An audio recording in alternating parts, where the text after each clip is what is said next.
coaching staff here at Wakefield for about, is it 5 years now? 4 years, it's my 5th year. You've taken on numerous roles, assistant coach, you've also helped out with the academy, you stepped in as the interim coach as well, but you're going into the season with a new role at this club. Can you tell us a bit more what that is? Yeah, it's obviously still going to be one of the assistant coaches, so I'm still going to be doing that, but also sort of a football manager role.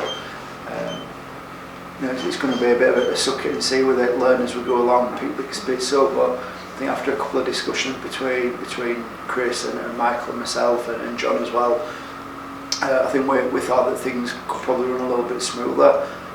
There's not massive go between the players and coaching staff and the leadership group, and there's not a massive go between the staff and obviously the people upstairs, Michael and Chris and the people that are based at Wakefield.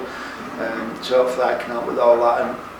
And the other members of staff have a lot of things to do really that probably takes up a lot of time they don't need to do. The physio staff, the conditioning staff, and also the coaching staff as well. So hopefully I can pick up a lot of things like that and just basically try and help things move quite a lot smoother and help everybody with their roles a bit as well.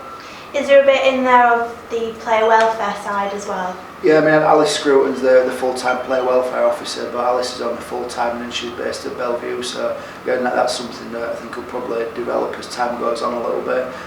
Just try and give Alice as much support as possible, and the players know whenever they're training, wherever they're playing, they know there's somebody there that can fall back on and sort of come to with any issues and problems they have as well.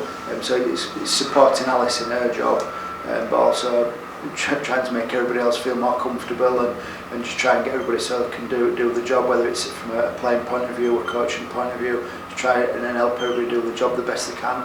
How important is it for the players knowing that there's someone there to speak to with any issues?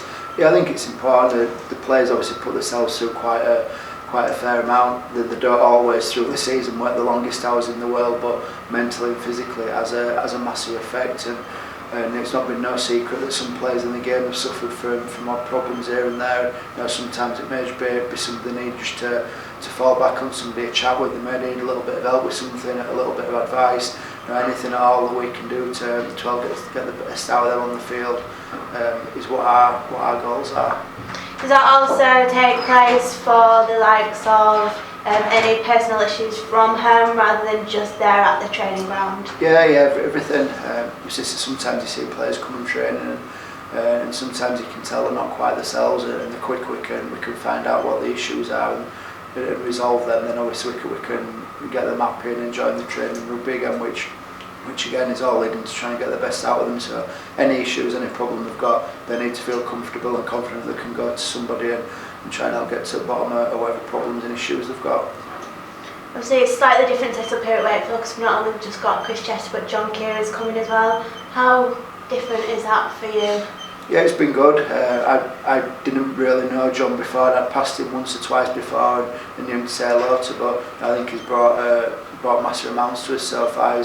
His energy and enthusiasm for somebody who's a little bit older than what we are, but his energy and enthusiasm is outstanding. I think that's rubbing off on the players. He's big on getting people in the right frame of mind, the right attitude to play, and it's been great for us. Him and Chris are working really well alongside the rest of the coaching staff. There's a good group for us now. Obviously with myself and Lee Gilmore and the conditioners and the medical staff.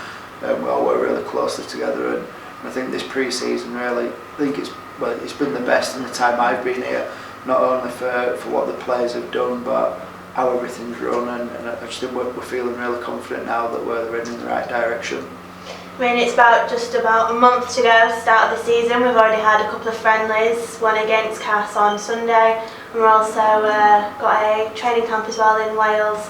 It must be nice to get back into the flow and almost be there for the games. Yeah, it is. I mean, I think we trained 8 weeks before Christmas, and in all my time in the game since I started playing, I've never done an 8-week pre-season leading up to Christmas. You may do an 8, 9 or 10 week pre-season in a whole, 8 weeks before Christmas, and you could sense coming into the Boxing Day game at Leeds, the players are ready to play. And you get past Christmas and you have friendlies every week, and the players again, you can just see come the back end of the week, they're itching and they're ready now, which is a really good sign that they're all full of energy and bouncing and ready to play.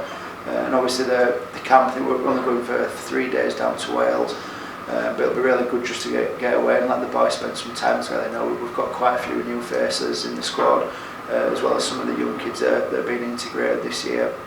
So just go and spend some time together and do a little bit of team bonding, and probably a few meetings, set some goals for the season, and get some focus going into the first game against Hull as well.